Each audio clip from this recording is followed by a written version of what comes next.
The silence in my life had a particular sound. It wasn't the absence of noise. It was the presence of a low, continuous hum. The hum of the refrigerator, the distant sigh of traffic on the freeway, the ghost of a melody from a neighbor's radio. It was the sound of a life lived on the periphery, a soundtrack for watching the world through a window. My father had left me his car, a 1968 Ford Mustang, cherry red and loud as a declaration of war. He'd loved it more than anything, I think. More than my mother, certainly more than me. For 10 years, it had sat in my garage, a monument to a man I barely knew and a masculinity I could never perform. It was a beautiful, useless thing, and I was its equally useless keeper. Most days, I just looked at it. I'd open the garage door, and the sunlight would catch the dust motes dancing over its chrome trim. It smelled of old leather and gasoline, and something else, something like regret. I'd run a hand over the cool metal of the hood, a gesture that felt both proprietary and fraudulent. I didn't know the first thing about engines or carburetors or whatever else made the beast under the hood roar. I was a graphic designer. I dealt in pixels and fonts, in the clean, sterile world of a computer screen. My hands were smooth, uncalloused. They knew the shape of a mouse, not a wrench. The car was an inheritance of expectation. Drive me, it seemed to say. Fix me. Be the man your father was. I could do none of those things. So it sat, and I sat in my quiet house, and the hum of loneliness continued its uninterrupted drone. Until one Tuesday, when a fit of what I could only describe as desperate optimism seized me. I decided I would drive it, just around the block. A small act of rebellion against my own inertia. It started, which was a miracle in itself. The engine coughed and sputtered, then roared to life with a sound that shook the very foundation of my quiet suburban existence. The vibration traveled up through the driver's seat, a raw, physical energy that felt alien and exhilarating. I felt a flicker of my father in that moment, a ghost of a grin, a phantom scent of cheap cigars and motor oil. I put the car in drive, my hand trembling slightly on the gear shift, and pulled out of the driveway. I made it 2 blocks. The roar died with a pathetic cough, followed by a series of metallic clunks and a final, definitive wheeze. A plume of smoke, white and embarrassing, billowed from under the hood. I was stranded in the middle of Elm Street, a spectacle for my nosy neighbors, who were already peering through their blinds. The silence that followed was different. It wasn't the low hum of loneliness. It was a sharp, acute silence, thick with failure and humiliation. The car, my father's legacy, was as broken as I was, and I had no idea how to fix it. That's how I found Cole. Not through a glossy website or a recommendation from a friend. I had few of those, but through a desperate search for a classic car specialist that led me to a grimy listing on a forum from 6 years ago. Cole's Garage. We fix what others can't. There was no address, just a phone number. The man who answered had a voice like gravel tumbling in a slow river. Low, calm, and unimpressed by my panicked explanation.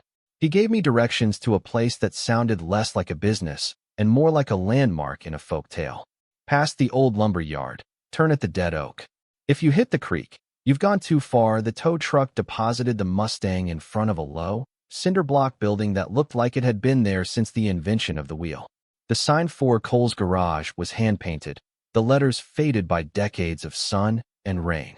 There was no waiting room, no cheerful receptionist, just the wide-open maw of the garage bay, smelling powerfully of oil, hot metal, and something else, something clean, like soap. A man emerged from the shadows, wiping his hands on a red rag. He was tall, built solid like the old machinery around him. He wore a dark gray jumpsuit, stained with grease, the sleeves rolled up to his elbows, revealing forearms corded with muscle and dusted with fine, dark hair. This was Cole. He didn't smile. He just looked from me, standing awkwardly by the dead car, to the Mustang itself. His eyes, a startlingly clear shade of blue, did a slow, methodical sweep of the vehicle. It was the kind of look a doctor gives a patient, clinical and knowing. He walked a slow circle around the car, his boots crunching softly on the gravel. He ran a hand along the fender, his touch surprisingly gentle. It was the same gesture I made, but on him, it looked right. It looked authentic. "She's a beauty," he said, his voice even deeper in person. It wasn't a compliment. It was a statement of fact. He crouched down, peering at the undercarriage, then stood and finally turned his full attention to me. What did you do to her? The question wasn't accusatory, just direct. I felt my face flush. I tried to drive it. A corner of his mouth twitched. It wasn't quite a smile, but it was the first crack in his stoic facade. Right? Pop the hood. I fumbled with the latch inside the car, my hands feeling clumsy and useless. He watched me, his expression unreadable, his arms crossed over his broad chest. The silence stretched, filled only by the chirping of crickets in the tall grass behind the garage. Finally, the hood popped open. Cole moved with an easy, unhurried grace, propping it open and leaning into the engine bay. For a long moment, he just looked, his head tilted. I watched the muscles in his back shift under the fabric of his jumpsuit. He smelled of that strange combination I'd noticed before, grease and metal, but also a faint, clean scent of something like Irish spring soap, a scent that seemed entirely out of place and yet completely grounded him. Well, he said, straightening up and wiping a smear of grease from his cheek with the back of his hand. Your alternator's shot. Belts are cracked. And from the sound of it, you probably flooded the carburetor. He looked at me again, those blue eyes seeming to see right through my flimsy facade of competence. She been sitting long? 10 years, I admitted, my voice small. He nodded slowly, a thoughtful expression on his face. Figured. She's gonna need a lot of work. Not just the engine. Brakes, fluids, seals. Everything perishes. He paused, his gaze lingering on my face. It's not gonna be cheap, I don't care, I said, the words coming out with more force than I intended. Just fix her. He held my gaze for a beat longer, and in that moment, I felt like he wasn't just talking about the car anymore. All right, he said finally. Leave her here. I'll call you in a couple days with a proper estimate, and that was it. No paperwork, no handshake. He just turned and walked back into the shadows of the garage, leaving me standing alone with the broken monument to my father. I had entrusted the most tangible piece of my past to a stranger with a gravelly voice and knowing blue eyes. As I called for a ride home, I realized the low hum of loneliness in my life had been replaced by a new sound, the thrum of nervous anticipation. The next few days were a study in anxiety. I jumped every time my phone buzzed, my stomach clenching in anticipation of Cole's call. I tried to work, but the lines of code and color palettes on my screen blurred into the image of his grease-stained hands, the focused set of his jaw. He was a man who knew how things worked, who could take something broken and make it whole again. It was a kind of magic I couldn't comprehend. When he finally called, his voice was just as gruff and to the point as before. He listed off a litany of parts and procedures that meant nothing to me, ending with a number that made my breath catch. It was more than I'd expected, a significant chunk of my savings. I didn't even hesitate. Do it.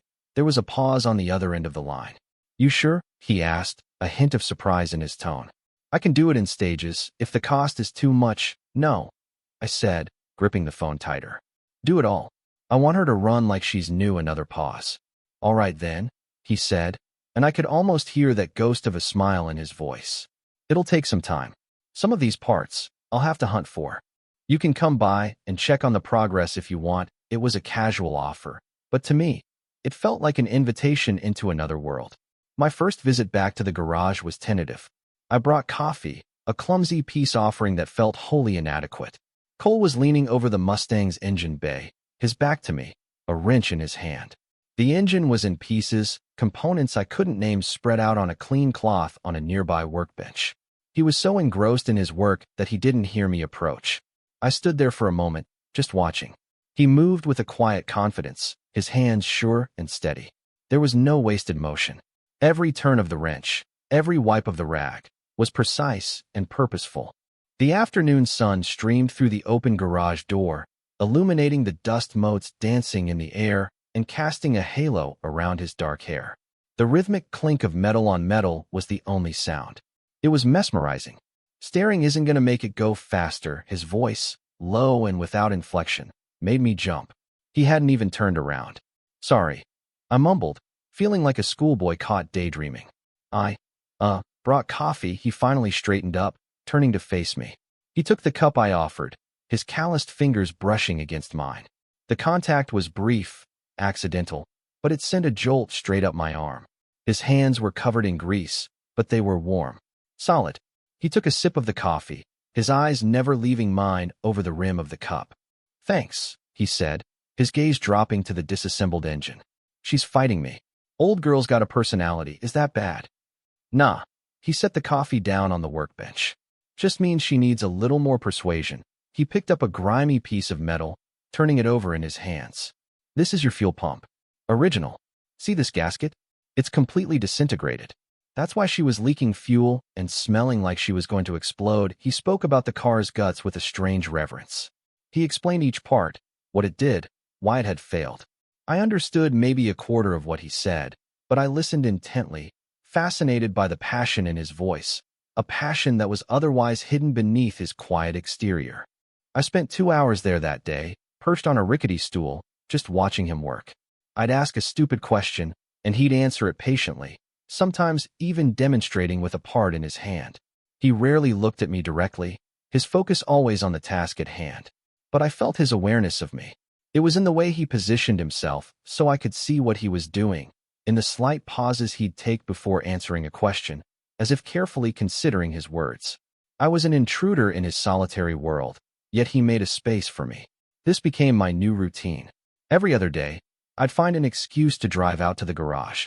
I told myself I was just checking on the car, my investment. But that was a lie. I was checking on him. I learned the rhythm of his work, the way he'd chew on his lower lip when concentrating, the low grunt of satisfaction he'd make when a stubborn bolt finally gave way. I learned the different smells of the garage, the sharp tang of gasoline, the earthy scent of old oil, the metallic perfume of welding. And underneath it all, that clean, soap-and-man scent that was uniquely Cole. I started to notice small things. A faded tattoo of a bird peeking out from the collar of his jumpsuit. The way his eyes crinkled at the corners when he was amused, even if he didn't smile. The fact that he always had a classic rock station playing softly on an old radio in the corner, and sometimes, when he thought I wasn't looking, he'd hum along under his breath.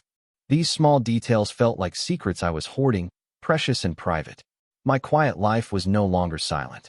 It was filled with the sounds of Cole's garage, the image of his steady hands, the constant, churning analysis of his every word and gesture.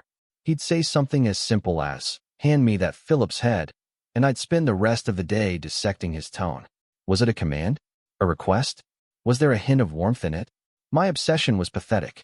I knew it, but it was also the most alive I'd felt in years. One afternoon, I found him staring at the car with a frustrated look on his face. "What's wrong?" I asked. "Manifold," he grunted, pointing. "Cracked straight through. It's a specific part for this model year. Hard to find. I've called every supplier I know." He sounded defeated, and it was a strange look on him. Cole was the man who could fix anything. Seeing him stumped was like watching a law of physics fail. "So what happens now?" I asked. He sighed, running a hand through his already messy hair. "There's a guy. Runs a massive scrapyard a few hours north of here. Specializes in classic muscle cars. He might have one, but he doesn't ship. You have to go pull the part yourself." He looked out at the road, then back at me. "It's an all-day trip." My heart did a stupid little flutter. "When do we leave?" Cole looked at me, a flicker of surprise in his blue eyes. Well, it's my car," I said, trying to sound casual, as if the thought of spending an entire day with him wasn't making my pulse race. "I should come, too. Help." The corner of his mouth twitched again. That almost smile. He knew as well as I did that I would be about as helpful as a screen door on a submarine. But he just nodded. "All right, Leo," he said. It was the first time he'd used my name. It sounded different in his low voice. Solid. Real. Be here at sunrise. I barely slept that night. The thought of the road trip, of being trapped in the cab of his truck with him for hours, was both terrifying and exhilarating. I was at the garage before the sun had even crested the horizon, the air cool and damp with dew. Cole was already there, loading a heavy toolbox into the bed of a battered but clean Ford pickup. He was wearing jeans and a plain black t-shirt that stretched across his shoulders. It was the first time I'd seen him in anything other than his work jumpsuit. The effect was distracting. "You're early," he said, not sounding displeased. He tossed a thermos into the cab. "Coffee's in there." Get in. The cab of his truck was surprisingly tidy. It smelled like him, that faint scent of soap and motor oil, mixed with the aroma of fresh coffee. The drive started in silence, The only sound the hum of the tires on the pavement and the soft rock playing on the radio. I sat rigidly in the passenger seat, hyper-aware of the few feet of space between us. It felt both vast and impossibly small. I watched the landscape change from suburban sprawl to rolling farmland. The sun rose, painting the sky in shades of pink and orange.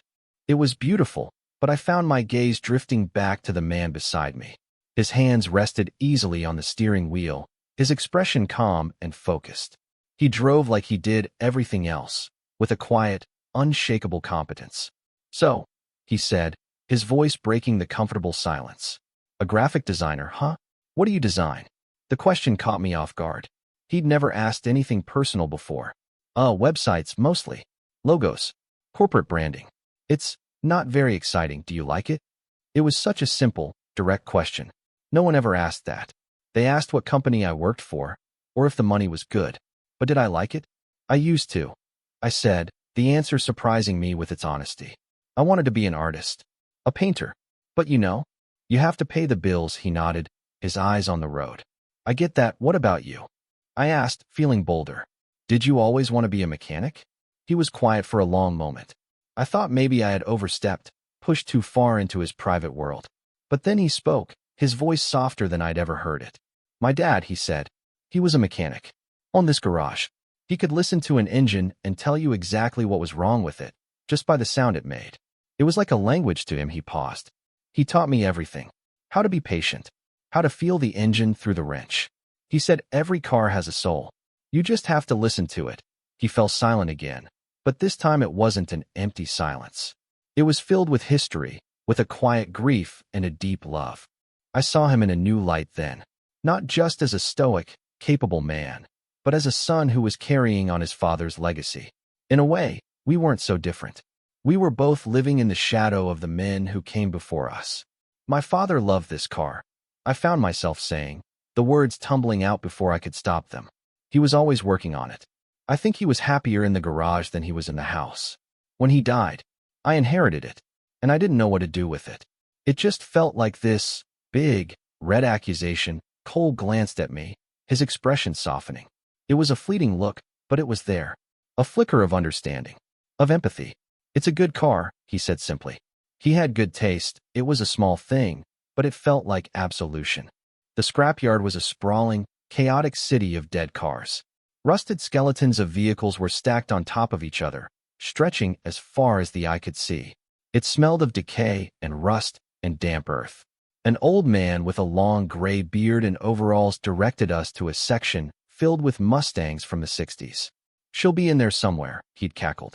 Happy hunting. For the next 3 hours, we were a team.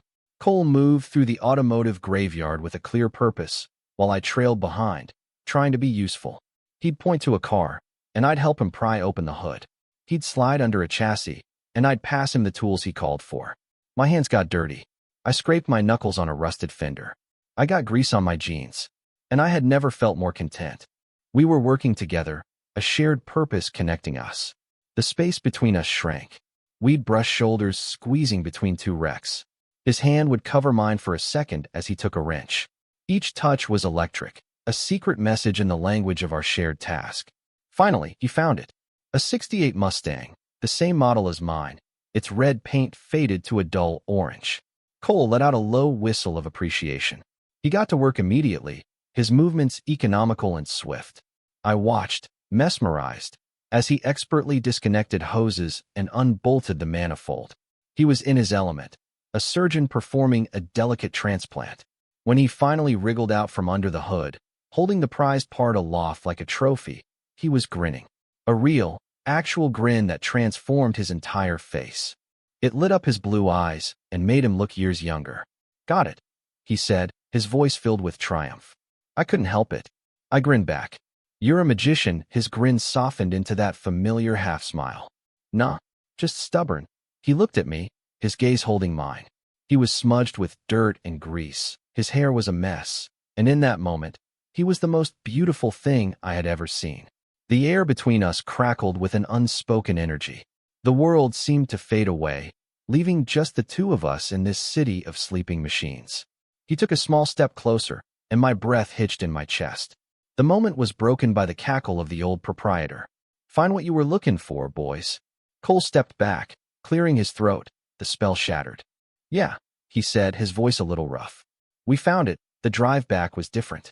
The silence was heavier now, charged with the memory of that moment in the scrapyard. The sun began to set, casting long shadows across the road. The cab of the truck felt even smaller, the air thick with things unsaid. I was acutely aware of his thigh, just inches from my own, the warmth radiating from him. I wanted to close that distance, to feel the solidness of him against me. The thought was so powerful, so terrifying, that I had to clench my fists in my lap to keep from acting on it. We didn't talk about what happened. We talked about the car, about the weather, about the terrible music on the radio. We talked about everything and nothing. But underneath the surface of our banal conversation, a new current was flowing. A current of awareness, of possibility. Something had shifted between us.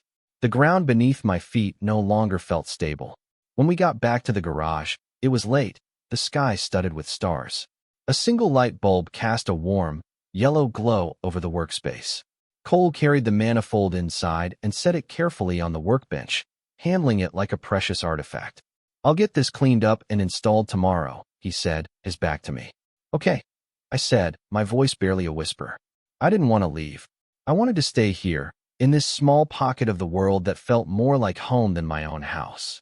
He turned around, wiping his hands on his ever-present red rag. He looked tired, but his eyes were bright. "Thanks for today, Leo," he said. "You were helpful." The corner of his mouth twitched. He was teasing me, and the gentle humor in his voice made my chest ache. "Anytime," I said. We stood there for a moment, in the quiet hum of the garage, the space between us humming with a different kind of energy.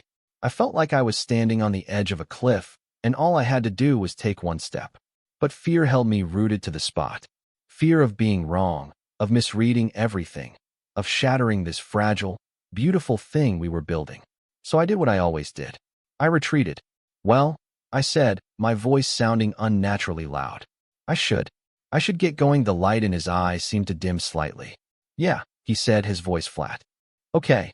I turned and walked away, the weight of everything I hadn't said, everything I hadn't done, pressing down on me. As I drove home, the hum of loneliness returned, louder and more insistent than ever before. But this time, it was different, because now I knew what the silence could be filled with. It took him 2 days to install the new manifold and put the engine back together. 2 days in which I stayed away, giving him space, giving myself space. It was a miserable 2 days. The silence of my house felt oppressive. Every time I closed my eyes, I saw his grin in the scrapyard, felt the phantom brush of his hand against mine. I was a mess, oscillating between hope and despair.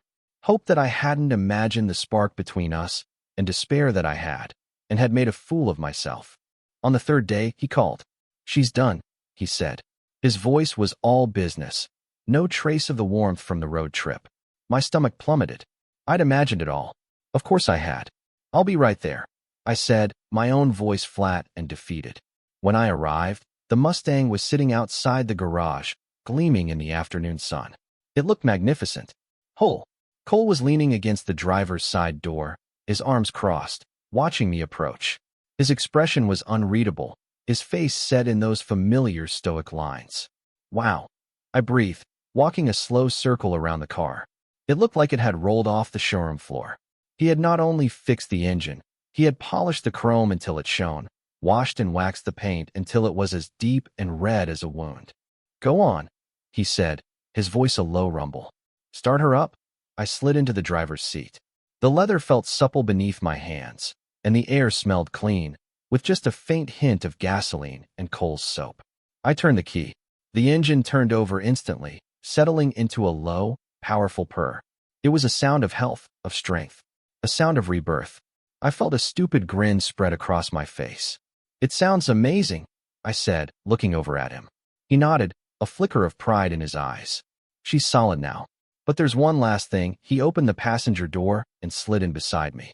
The small space of the car's interior immediately shrank, filled with his presence. I could feel the heat of his body, smell the clean scent of his skin.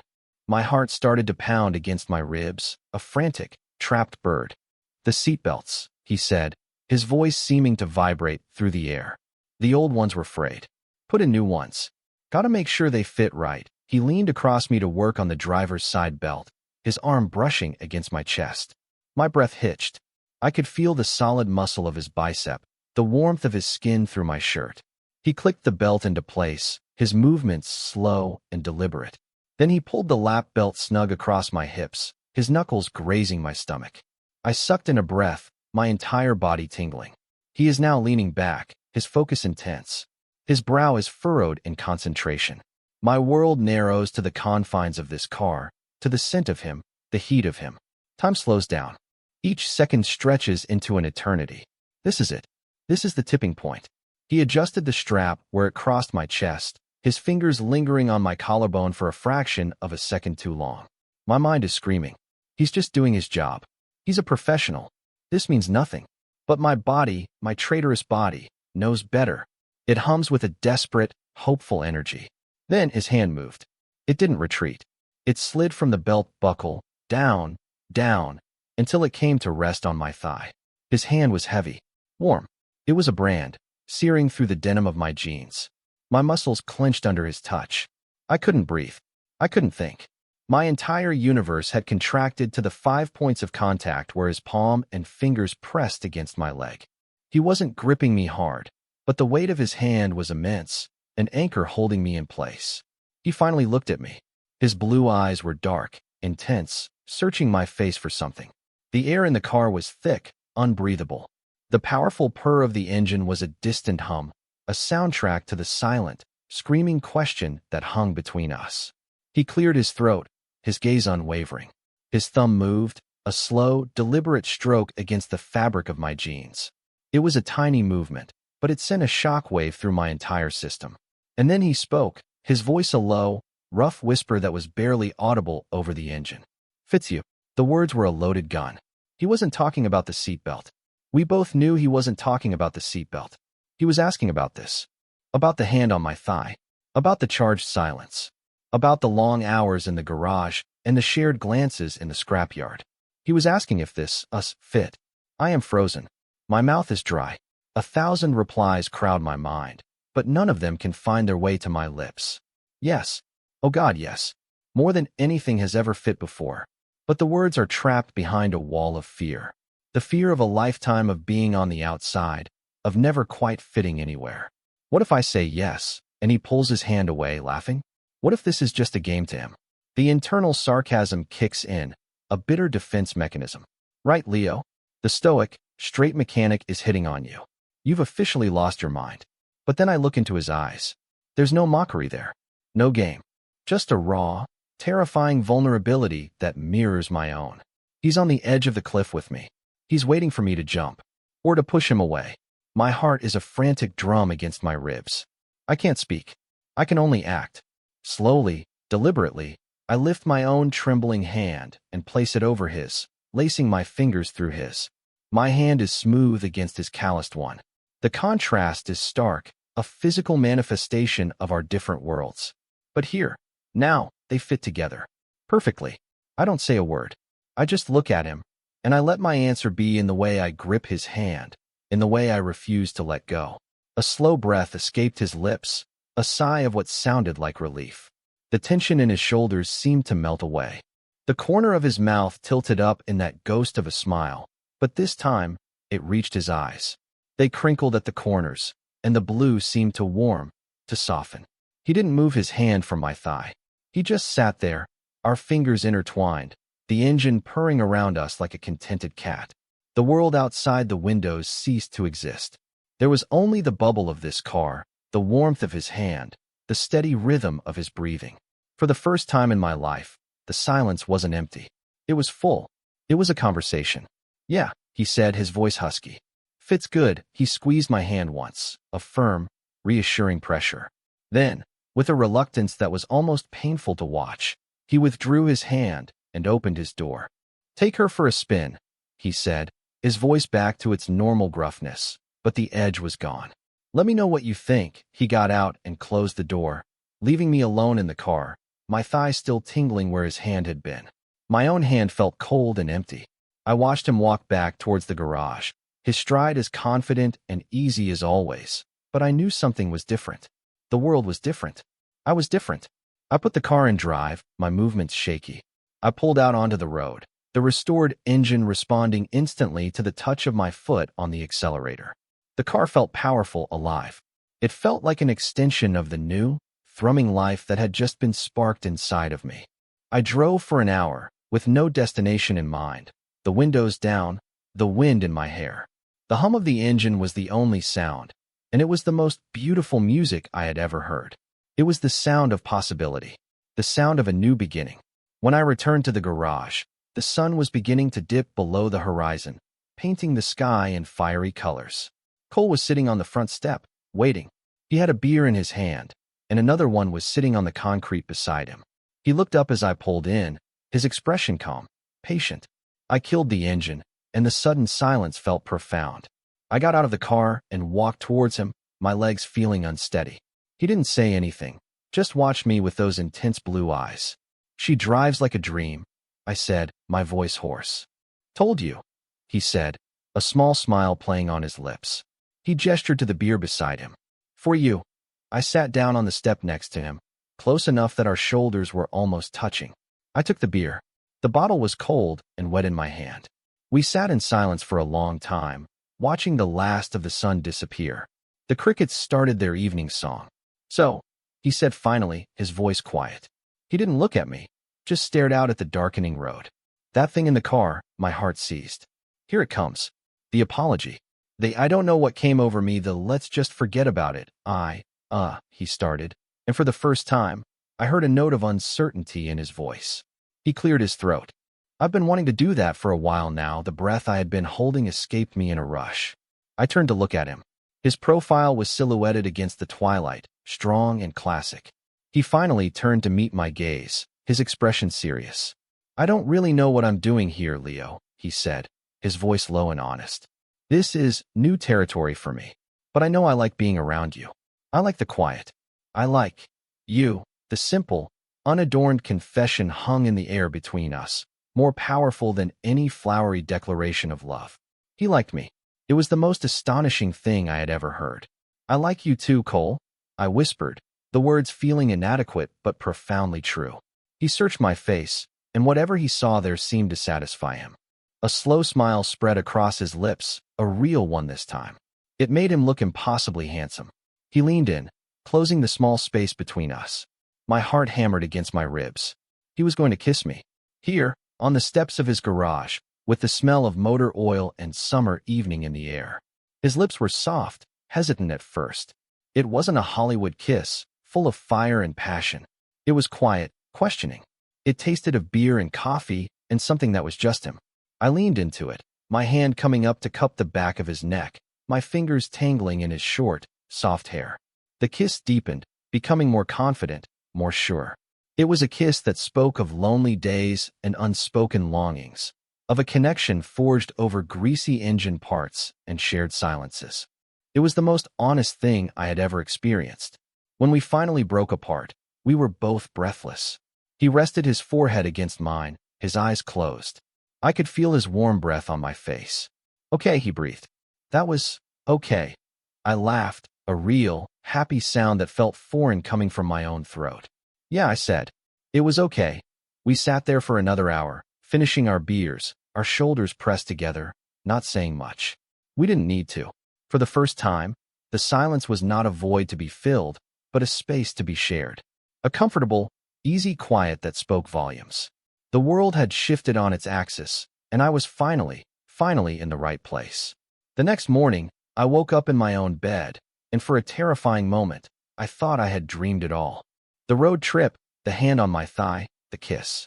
It all felt too good, too perfect to be real. A familiar wave of anxiety washed over me. Loneliness was a state I understood.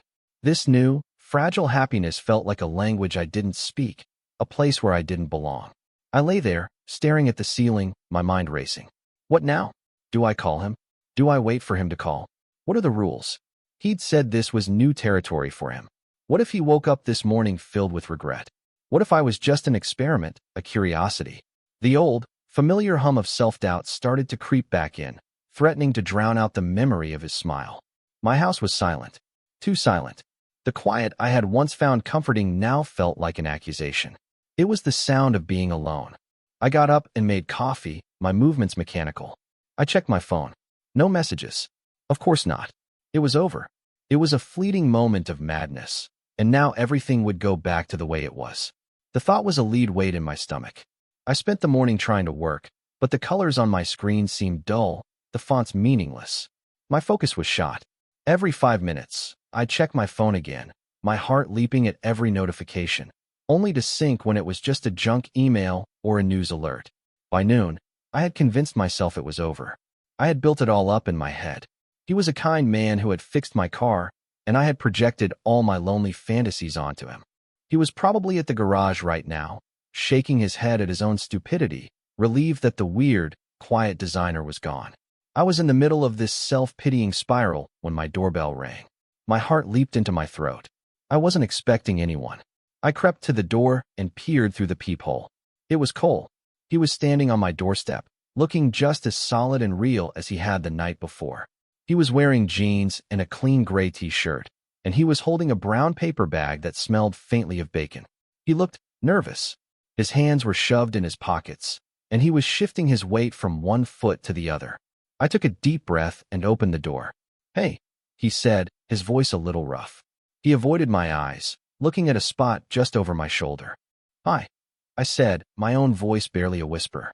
An awkward silence stretched between us. The hum of my refrigerator seemed to mock the tension. He finally met my gaze, a faint blush creeping up his neck. I was on my way to the parts store," he said, gesturing vaguely down the street. "And I drove past a diner. And I thought, maybe you hadn't eaten." He held up the bag. "I brought you breakfast." I stared at him, then at the grease-stained paper bag. He had brought me breakfast. The gesture was so simple, so mundane, and yet it was the most romantic thing anyone had ever done for me. It wasn't a grand declaration. It was a quiet act of caring. It was a reassurance. A slow smile spread across my face. The knot of anxiety in my chest loosened, replaced by a warm, spreading wave of relief. "You were on your way to the parts store," I said, unable to keep the amusement out of my voice. "Which is in the complete opposite direction of my house." The blush on his cheeks deepened. He looked down at his boots, a sheepish grin on his face. "Yeah, well, my GPS is on the fritz." I laughed, a real, genuine laugh. "Come in, you liar." I stepped back to let him in, and as he passed me, his arm brushed against mine. The familiar jolt went through me, but this time, it wasn't laced with anxiety. It was just good. He walked into my kitchen as if he belonged there, setting the bag down on the counter. My kitchen was minimalist and clean, all white and stainless steel.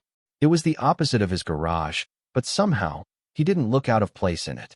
He looked right. He unpacked the bag, laying out 2 styrofoam containers, 2 coffees, and a handful of napkins. We ate at my small kitchen table, the silence comfortable and easy.